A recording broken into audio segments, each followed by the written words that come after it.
Let's wrap up the first week of July.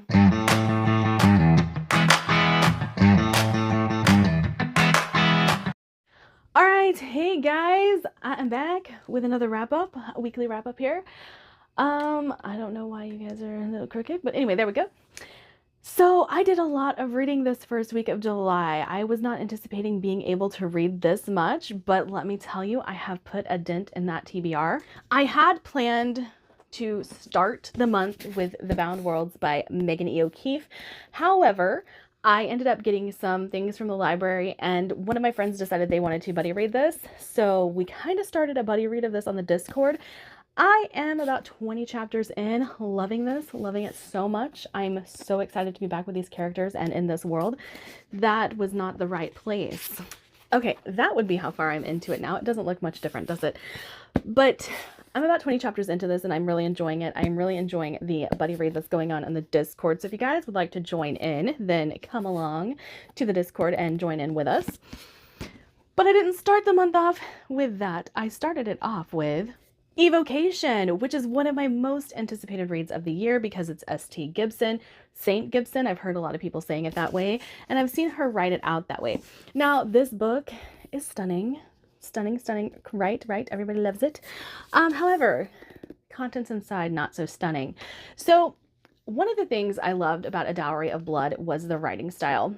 I have read this, and I was told about, what is the other book? I can't think of the name of it right now. I will overlay it on top of this so that you know what I'm talking about. That I would not like that book at all. One, I'm not a dark academia fan. Two, the writing style is not there, not what like A Dowry of Blood had. And this is a very character-driven story, which would lead you to believe that you're going to have a lot of deep connections with the characters. No. I didn't really get too invested in these characters. The plot was a little meandering. There was a lot of stuff that I didn't love about this. It does have a good ending. I did enjoy that, and I did like some of the things that happened in the end that made me feel like, okay, that's where the story was going, and that was the satisfying conclusion to this story.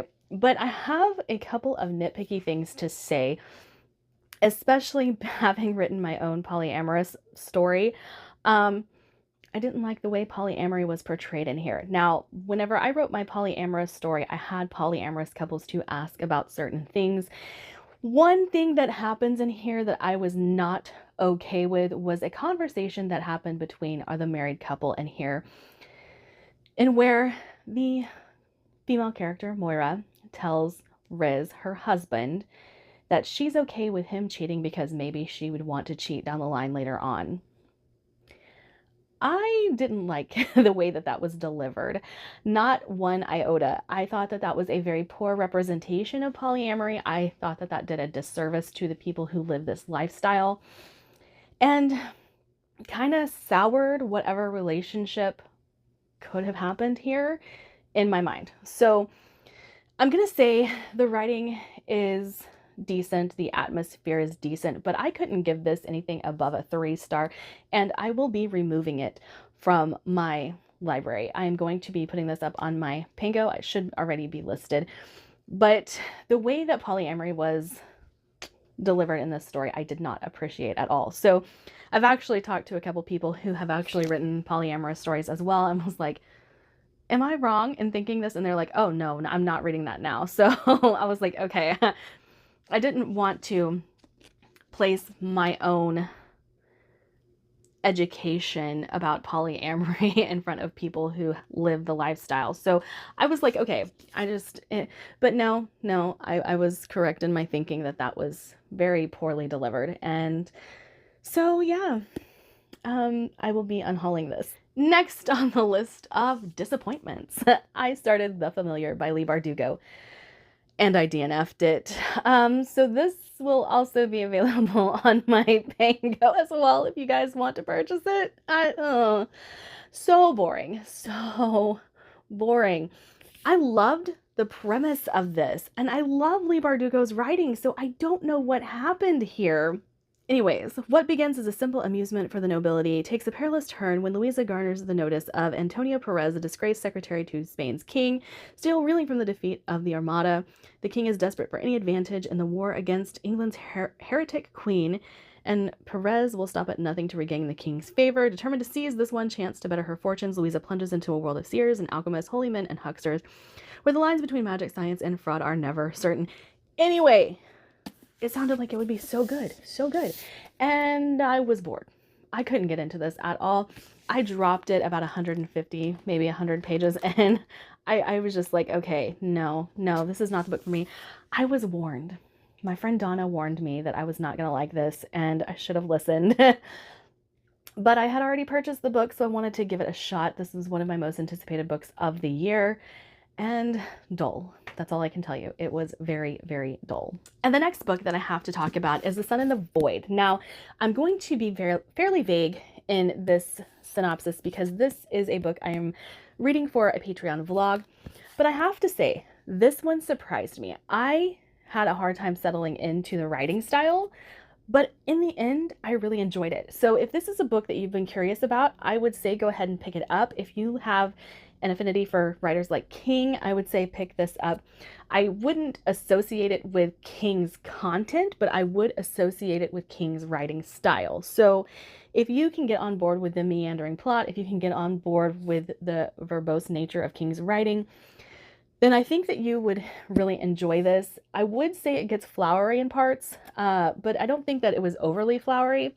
And I don't think there were like symbolic metaphors that you had to take leaps and bounds to climb over them to understand, but I did have a really hard time settling into it. Once I did, I enjoyed the story. I enjoyed the nature of our characters, but that's all I'm going to say until the Patreon vlog goes live. And just know I liked this one. Okay, and to another anticipated read of mine, Murder Road by Simone St. James. I'm not sure that I was aware that this was a full-on horror. I know that Simone St. James writes thrillers with a horror take to them usually, or a ghost aspect, some type of paranormal aspect to them. But this is a full-on horror, and I didn't realize that, and I was very happy with it. Now, I didn't like this one as much as I liked The Broken Girls by Simone St. James, and I do feel like my rating of this is me comparing my feelings of this book to The Broken Girls, but I gave this 4.5 stars. So I did ding it a little bit for not being quite as good as The Broken Girls, yet I don't know if that is fair because they are very different books. But we have a couple who we find out has PTSD. Both of them have PTSD, and they are newly married, and they are going on their honeymoon, and on their honeymoon, they drive down this road that they weren't planning to drive down. They find a girl who has been stabbed, and they rush her to the hospital, only to become the center of this investigation. And secrets come to the forefront in this investigation, and things that we knew about our characters become known to the public, and shines a really bad light on these characters and makes them look guilty. But we also learn some things about the town. We learn some things about the characters that tie them to what's going on in this story. And I thoroughly enjoyed it. I read this in a day. Less than 24 hours. Like, I devoured this. And I actually only started this because everybody decided they wanted to buddy read this. I was reading this and set it down so that I could read Murder Road, so that everyone had a chance to catch up. Now that everyone's caught up, I'm going back to the Bound Worlds, but absolutely fantastic. Highly recommend. Probably one of my top thriller horrors that I've read. And I will be continuing to pick up Simone St. James and read her books. Now, I will say that I felt more emotionally connected to the characters in The Broken Girls, which could be another reason that I'm docking this story a little bit. But the PTSD representation in here, I do feel like came off very well and was handled well by the characters, and they talked through their traumas and all that stuff. So I really like the way it was handled in this. That is my wrap up for this week. I know I didn't have a lot to say about some of these books because one was a DNF and one is one I can't talk about quite yet, and then one I haven't finished. So I am very excited about how this month is going. I am very excited about my break away from fantasy to continue. I know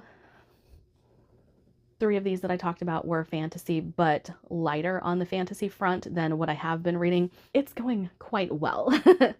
All right, that's my video for this week. Like, subscribe, do all the fun things. I'll see you guys in my next video. Bye.